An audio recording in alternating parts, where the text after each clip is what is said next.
চলো বন্ধুরা, পুজো দেওয়া কমপ্লিট হয়ে গেছে। চান ঠান করে এসে পুজো টুজো দিলাম।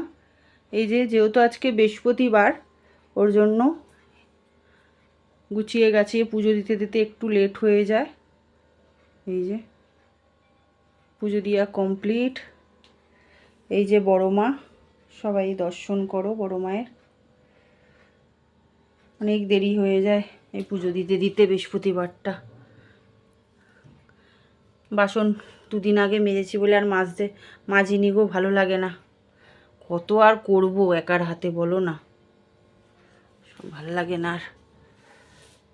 এই যে মা মনসাকে সবাই দর্শন করে নাও।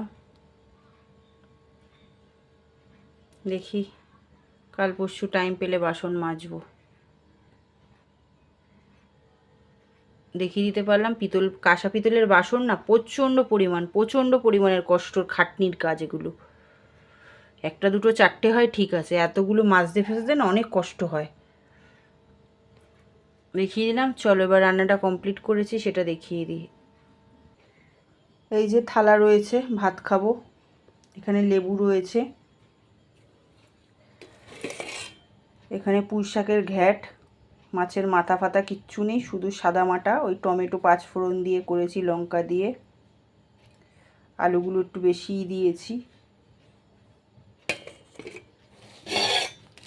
এখানে আছে ভাত,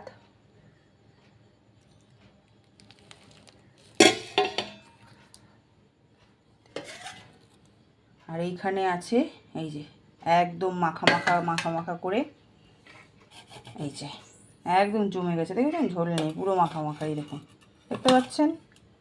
তেল কই, আজকে রান্না করলাম তেল কই। তবে তেল অনেকটা বেশি দিইনি, মোটামুটি। তবে গা মাখা করে করেছি, দেখেই বোঝা যাচ্ছে। এই যে এদিকে কাত করলে এদিকে যাচ্ছে, এদিকে কাত করলে একদম মাখা করে করেছি। দেখাতে পারলাম যে কি রান্না করেছি। এবার চলুন তাড়াতাড়ি করে ভাতটা খেয়ে নিই, খুব জোরে খিদে পেয়েছে।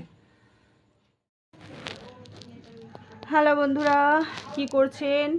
আমি পুজো টুজো দিয়ে খেতে খেতে অনেকটাই বেলা হয়ে গেছে। আর আমি দুপুরবেলায় ঘুমাই না, ঘুমালে আমার রাত্রে ঘুম আসে না, খুবই ব্যাড হ্যাবিট। তো ওর জন্য দুপুরে ঘুমাইনি, ওই টিভি দেখছিলাম, খবর দেখতে দেখতে চারদিকের যা খবর শুনছি, এটা একদমই কখনো ভালো লাগছে না। এগুলো পছন্দ করি না, ঝুটঝামেলা অশান্তি এগুলো ভালোও লাগে না।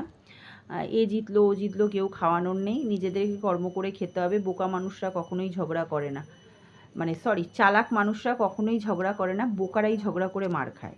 তো আমার কথা হচ্ছে, এ জিতছে ও জিতছে, বাবা সমানভাবে ভালোভাবে থাক। কেন মারাপিট, কেন ঝগড়া, একে মারা ওকে মারা, এর মায়ের কোল খালি করা, এর করা, এগুলো একদম পছন্দ না। যাই হোক, যাদেরটা তারা বুঝবে, যে যেরকম কর্ম করবে তার ফল ভগবান ঠিকই সময় মতন দেবে। তো তারপরে গুড়ুম করে আওয়াজ হচ্ছিল, মেঘটা হচ্ছিল বলে আমি টিভিটা বন্ধ করে দিয়ে তারপরে মোবাইলে ঘাঁটতে ঘাঁটতে হঠাৎ দেখি তুমুল ঝড় হলো, বৃষ্টি হলো। ওয়েদারটা তখন ঠান্ডা ফুরফুরে পুরো। তারপরে উঠে ওই বিছনা ঝাড় দিলাম, ঘর ঝাড় দিলাম, সন্ধ্যা দিলাম। এখন বসেছিলাম তো গ্রিন টি বানিয়ে নিয়ে আসলাম, গ্রিন টিটা খাচ্ছি। এই যে গ্রিন টিটা খাবো। তারপরে দেখি রাত্রিরের তো রান্না নেই, রান্না সবই আছে। তবে কই মাছটা আজকে খুব সুন্দর খেতে ছিল, পুঁই শাকটাও ভালো হয়েছিল। তবে একটু মাছের মাথা থাকলে ভালো হতো, যেটা ছিল না, চিংড়ি মাছও ছিল না। আর সাদা মাটা পুঁই শাকটা খুবই টেস্টি হয়েছিল। চলো তাহলে আজকের জন্য টাটা, বাই বাই। আমার ইউটিউব চ্যানেল আছে প্রীতিজ লাইফস্টাইল, পারলে ওখানে একটু ভিজিট করো। আর ইনস্টা আছে 707, সেটাও পারলে একটু ভিজিট করো।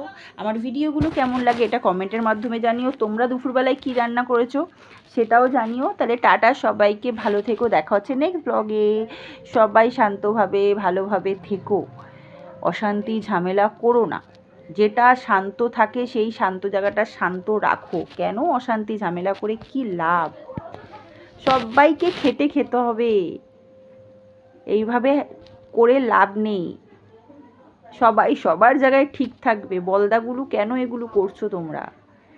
এরকম করো না, সবাইকে বাছো, শান্তি মতন থাকো। শান্তি যেটা শান্তশিষ্টভাবে হয় সেটাই করো। অশান্তি ঝামেলা মারাপিট এগুলো করে লাভ কি? এ জিতছে ও মারছে, ও জিতছে ও মারছে, ও হারছে ওকে মারছে, কি দরকার? এসব করো না প্লিজ, এগুলো করো না। যেভাবে শান্ত থাকতে হয়, মিলে মিশে শান্তভাবে থাকো। চলো তাহলে টাটা, ভালো থেকো সবাইকে, টাটা।